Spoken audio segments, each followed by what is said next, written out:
আসসালামু আলাইকুম ওরহমতুল্লাহি ওবরাকাতু।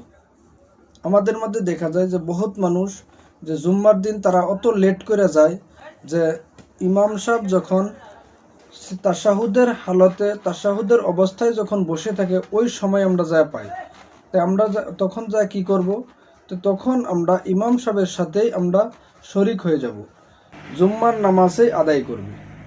কিন্তু যদি কোনো ব্যক্তি তাশাহুদের অবস্থায় ইমাম সাহেবকে না পায়, এরকম অবস্থায় পৌঁছেছেন মসজিদের মধ্যে যে ইমাম সাহেব সালাম ফিরিয়ে নিয়েছে, তো তখন ওই ব্যক্তি কি করবে?